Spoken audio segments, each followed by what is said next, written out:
Do you remember when you were in school, right? And you're part of a group of boys or a group of girls, and some days you're out on the street, and then all of a sudden you say, "Hey, let's go to the beach. We're gonna skull school and go to the beach." And you leave school and you go to the beach and spend all day. Next morning you come in, you get docked by the teacher. You lost a whole day of schoolwork, and teacher says, "I am going to dock you an entire day." Good day. This is Leo Gilling, and for the past couple of weeks we've been making podcasts about various criminological theories. Today we're going to focus on how you learn to do crime. That's an important discussion, and it takes us into areas of our lives that pretty early, and it stayed with us until pretty late. um, so yes, you're in a group of guys, and you decide that you're going to raid some orange. Mom teach you how not to steal, how not to do wrongs, how to help people the right way. But you're in a group, and all of a sudden they say, "Okay, let's go. We're going to raid some orange now." Well, it's wrong, all right? Because you're going to steal some person's property. Even though we all look at it and say, "Hey, it's just we're hungry and stuff." The thing is, you're going onto someone's property to take their orange or take their nesberry or their tangerine, whatever it is, mango, and you follow the group. You're a part of a group. Well, there's one person in that group who's leading all the time. No matter what, there's always a leader. And that leader is teaching you how to do wrong.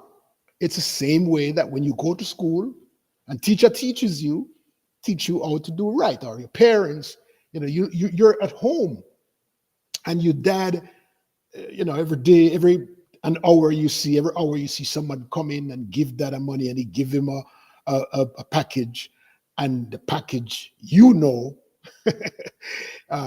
is weed or drugs, any kind of drugs. So daddy gets paid for the drugs, and he stores it and sells it.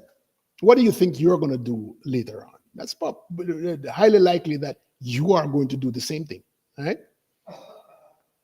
This is called social learning. So social learning is one way in which people learn how to do crime. And it is, you're looking at someone who's a leader of a group, and that leader is teaching you whether it's intentional or unintentional, you're learning. So that's called social learning. You're not in a classroom situation, but it is looking at, imitating, and reinforcing. Those are the three components of social learning. And we're going to go into that a little bit deeper today as we talk about social learning. All criminals are born, pretty much born.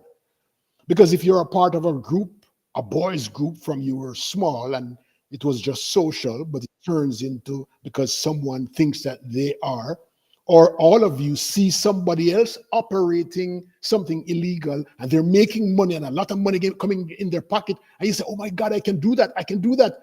You let me go do it." And you do it one time, successful, you made some money, you go and do it 2 times, and you keep practicing, and it's done. So learning is step by step kind of a thing, right? When you're in the kitchen and mommy is cooking, you look at mommy, she's doing ackee and saltfish, and she doesn't have to teach you, right? You're just there seeing her cutting up the onion in a certain way, the scallion and the thyme, and cooking the ackee in a certain way, and doing the saltfish, mashing up the saltfish and thing and thing and thing. And then by the end of it all, you know how to cook ackee and saltfish because you first saw it, you're going to try it, and then you're going to repeat it. In no time, you become an expert ackee cooker, right? Ackee and saltfish cooker. The same way in the streets of any one of the inner cities or any one of the cities where crimes are committed, it's like boys are sitting on the corner. We used to sit on bridge, right? Several of us sitting on the bridge and having nothing to do. And one person is doing something illegal, and it's something to do, even though in the back of your mind you're saying, boy, mama teach me how to do this and what not to do and so forth. The fact that someone is doing it and becoming successful, whether they're intentionally teaching you or not, you are learning something, right? And this is the whole idea behind social learning. That's our topic for today. So the definition of social learning from the social learning theory, the criminological theory, suggests that individuals learn through observing others' behaviors and the consequences of their behaviors. And it provides an insight in how criminal behavior is acquired and perpetuated. So if someone is doing crime and you are a part of that and you have no problem doing it, you are going to do it. So if you have nothing else to do other than you see someone doing something and they can make a money, you are going to do the same thing. Key principles of the social learning theory is that one, the observation.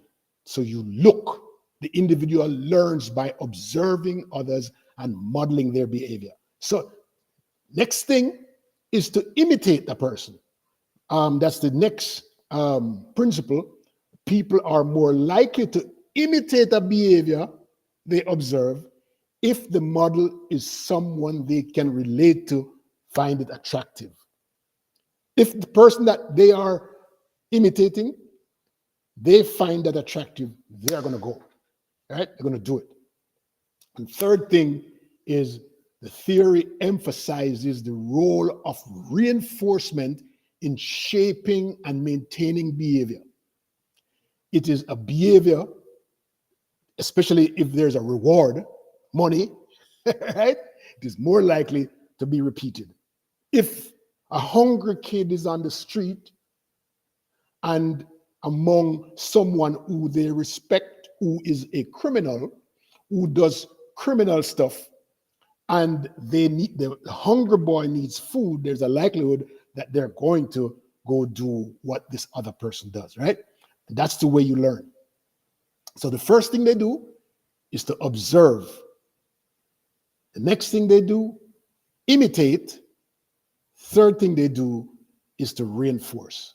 Observe, imitate, and reinforce. Just like mommy, you watch her do the cooking, you try it yourself, and then you perfect it by doing it over and over, repeating it. So criminal, the subculture, the social learning theory helps to understand how criminal subculture form and how they are the transmission into criminality takes place, right? And this happens most times as youth.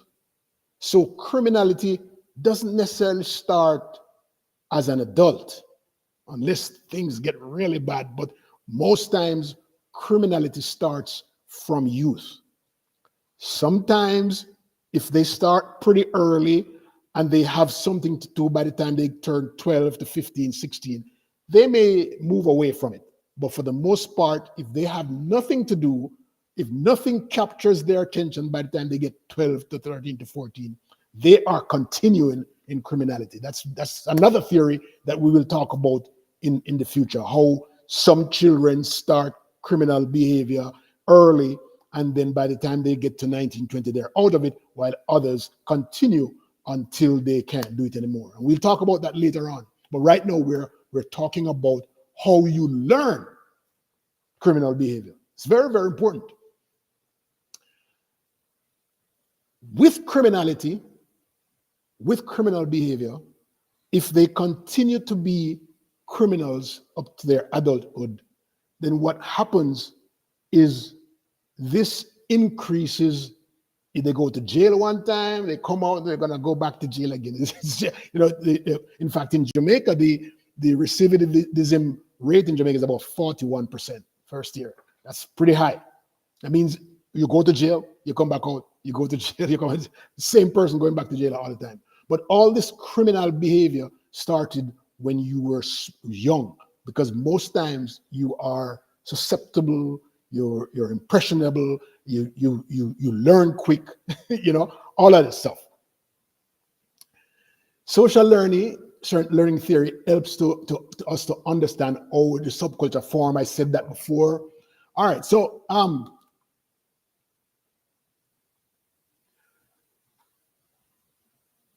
how does this impact young ones under the juvenile literacy, understanding how they learn? How do kids learn? When you go to school, they expect you to learn two ways, right? One is cognitive, right? And then the other is by doing over and over, right? Physical learning. But the cognitive is the first part of you understanding what is being done. And then you now will make the decision as to whether or not you want to do it or not do it. Something gets in the way, and it's normally something like, do I have money? Am I broke? Am I hungry? And if you decide that doing creating something that's criminal, if you believe that the criminal act, the rewards are greater than not to do it, then you're going to do the act, right? You're going to be doing some kind of misconduct. You're going to be doing something that's criminal. It's just the way life is. You're always weighing, do I do it or not?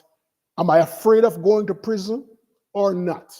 Is the deterrent strong enough to prevent me from doing it? Am I going to get caught if I do it? If I believe that I'm not going to get caught, there's a likelihood that I'm going to do the act, the criminal act. And so once you learn it, you internalize it, you imitate it, and then you do it over and over again. Most times when you do it over and over again, if there's enough strong deterrent, you will get caught. So if the law believes that the deterrent is strong enough for you to get caught, that if you do the crime, you're going to get caught, then you'll get caught. It won't be long down the road, right? And so it's important that you have that self-realization to determine whether or not you are going to do the crime. But you learn from an early age what those practical choices are. When you learn to take a candy from a jar, the first time you take it as a child, you may not know that you are committing something that mommy don't want you to do. But once mommy hit you and say, don't ever to do that, you know the wrong, right? So you learn there straight off the bat that you shouldn't touch the candy unless mommy give it to you. It's the same way. You learn something, you internalize it, and then you practice it. You internalize it, do it, and then practice it. And it becomes your nature, right? So criminality starts pretty early with our children, in children. It didn't start when they become adults. Your nature is your nature. That's the theory. All right, and I hope that you have learned something from me today about social learning. Social learning could be social means, could be in your home, could be on outside, in a group or gang, in church, in school, wherever it is. Social learning involves learning from people who is among you, and this theory actually says that the more impactful learning is if there's someone who is leading the pack, someone who you have a relationship and with, and someone who you think highly of, that you will want to look at what they do, imitate it, and repeat it for reinforcement. All right, that is social learning. So remember the three key principles of social learning in criminology is one: you look at it, you imitate it, and then you practice it. But how does this make criminal or crime high in a country? Well, based on the social learning, it looks like if enough people are doing and learning criminality, then there are more people out there who are committing crimes, right?